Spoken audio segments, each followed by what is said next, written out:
Hello YouTube, hello Internet, it's Irish Guy here.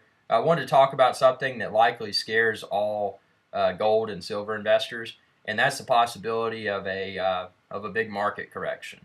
So today we're looking, and prices fluctuate, but today we're looking around $1,663 an ounce for gold, and silver approximately $32.18 an ounce. Well, what if there's a big correction, bigger than the one that just occurred? And what if the value of these physical metals plummets? What if we see silver return to $10 and gold break down below 1,000 again? Well, what's the best way to prepare for that without necessarily panicking and selling all of your physical gold and or silver bullion? Well, one thing that I've found is purchasing, and it costs a little bit more over spot, but it's not much. I mean, typically just $1 or so extra. But I've found these rare, or not necessarily rare, but less minted coins from the good mints, like Royal Canadian Mint. In 2011, they released what's called the Wildlife Series, and so far they've had a grizzly bear and they've had a wolf. And then for 2012, they're having a silver cougar. Now, if you look at the prices of these coins, they are now significantly greater than spot price, and a lot of that's due to the fact that they only minted a quantity of 1,000,000 of each of the three animals. At least that's what research has told me.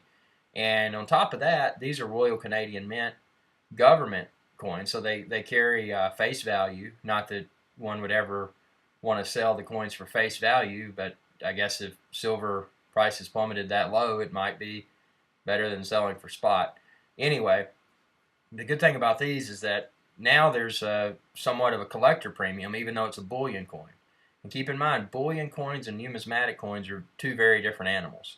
And a numismatic coin is a coin that appeals to a coin collector, and its value is based primarily upon the mintage and the collector's desire to obtain that coin. And there can be some numismatic coins that are worth thousands, if not hundreds of thousands of dollars, some even 1,000,000.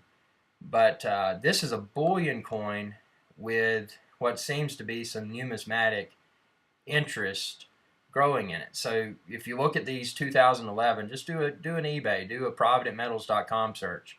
Look for the 2011 Canadian Silver Grizzly or the 2011 Canadian Silver Wolf, and these are 1 ounce. 1 ounce is of pure silver, and it's 999 fine. The Royal Canadian Mint has 4 nines for the fineness, whereas a lot of mints are only 3 nines, which that difference is negligible, but it still makes the future sale of that coin more appealing to the buyer.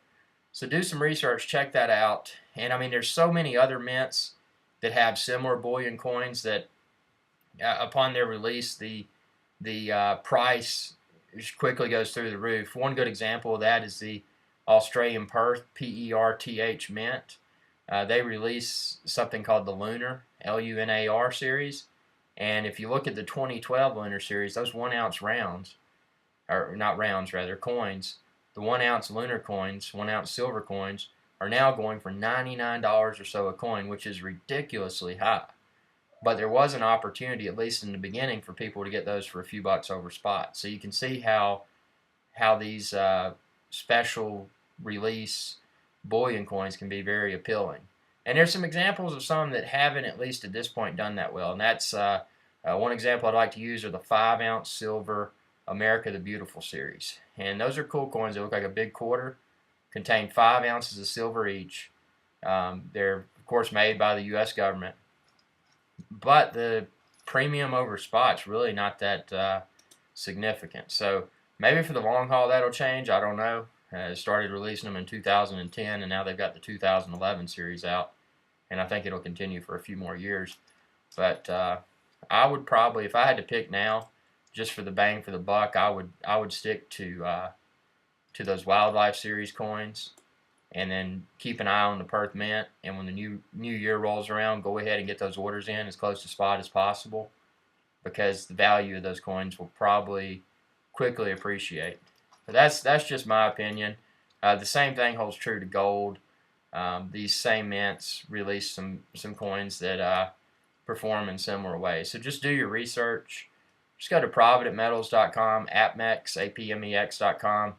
Do some do some price checking, and you will probably be able to start spotting some patterns there. But I'm not an expert, and this course should not be considered a recommendation to buy or sell precious metals or any security for that matter. Just wanted to share with everyone some tricks that I found during the game that have been really beneficial for me personally. Feel free to check out my other YouTube videos rather, and I welcome your feedback. Have a good one.